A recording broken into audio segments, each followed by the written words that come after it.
bahawa lebih 33% rakyat kumpulan B40 baru dikesan hidap penyakit tidak berjangkit hasil saringan kesihatan PKB40. Seramai 151,729 rakyat kumpulan B40, iaitu 33% daripada 457,462 penerima apa yang dipanggil Skim Peduli Kesihatan, iaitu PKB40, yang menjalani saringan kesihatan di bawah skim ini telah dikesan ataupun baru dikesan menghidapi sekurang-kurangnya satu penyakit tidak berjangkit. Dan data yang membimbangkan ini adalah berdasarkan laporan PKB40 2019-2020 yang akan dilancarkan pada pagi ini, seperti dalam buku yang saya tunjukkan sekarang.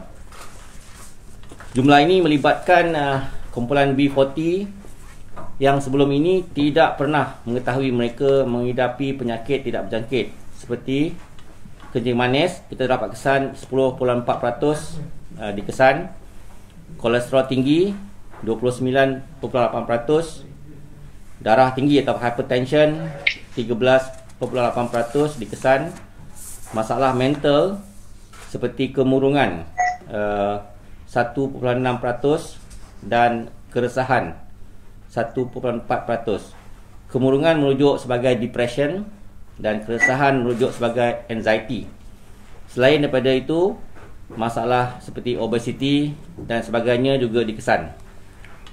Untuk makluman, sebelum menjalani saringan kesihatan PKB40, mereka tidak pernah sebenarnya menjalani saringan kesihatan seumpamanya, apatah lagi mendapatkan rawatan susulan.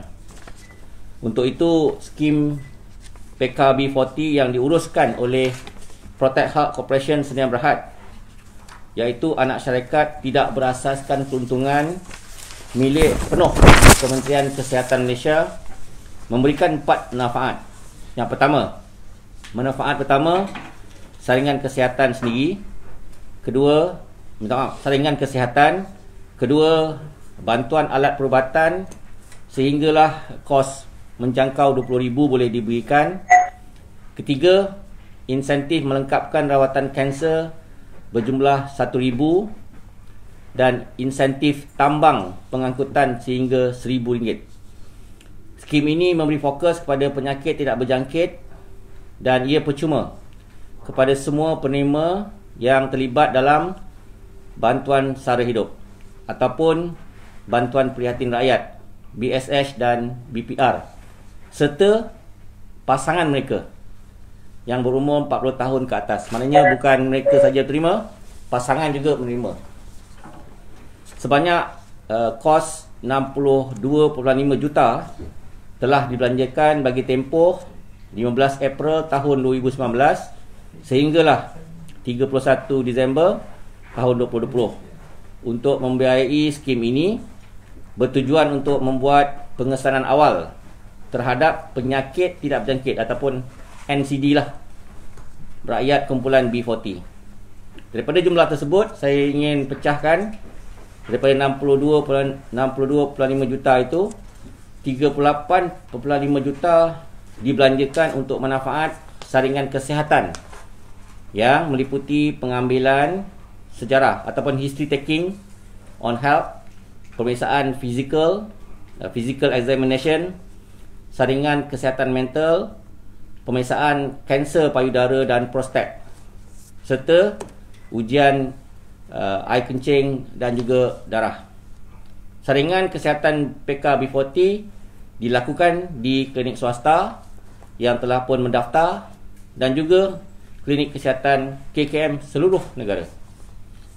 Untuk manfaat bantuan alat perubatan, kos sebanyak 20.9 juta dibelanjakan bagi membiayai permohonan 10 jenis alat perubatan. Saya sebutkan satu persatu. 10 jenis alat perubatan tersebut ialah stand untuk jantung, alat sendi tiruan, alat bantuan pendengaran, perentak jantung, prostesis dan implan untuk tulang belakang, prostesis dan ortosis tulang anggota, kanta mata untuk pesakit katarak, alat terapi pernafasan dan oksigen konsentrator, bantuan sokongan nutrisi dan juga kerusi roda. Melalui kepakaran dalam melakukan pembelian strategik, Protect Health telah berjaya menjalankan rundingan harga bagi DES ataupun Drug Eluting Stent, iaitu untuk jantung tu, bagi penerima PKB40 sekaligus menghasilkan penjimatan wang kerajaan melebihi 10 juta ringgit. Menerusi manfaat yang kedua, iaitu melengkapkan rawatan kanser yang diwujudkan bagi menggalakkan pesakit kanser, melengkapkan rawatan yang ditetapkan, kos sebanyak 1.6 juta telah dibelanjakan daripada tahun 2019 hinggalah tahun 2020.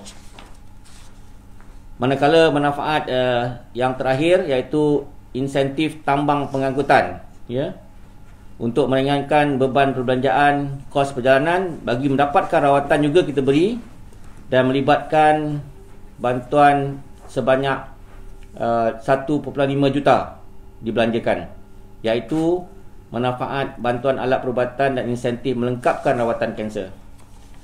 Untuk itu, Protect Health merupakan syarikat unggul yang berjaya melakukan pembelian perkhidmatan kesihatan daripada sektor swasta menerusi skim ini.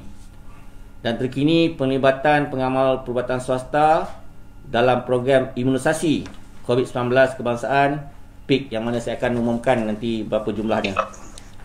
Kerjasama awam swasta yang dijalankan dengan lebih 2,112 pengamal perubatan am swasta dan juga 182 makmal perubatan swasta yang terlibat dengan PKB40 dilihat sebagai wadah yang mampu memantapkan lagi sistem penjagaan kesihatan negara dengan penglibatan pelbagai pihak.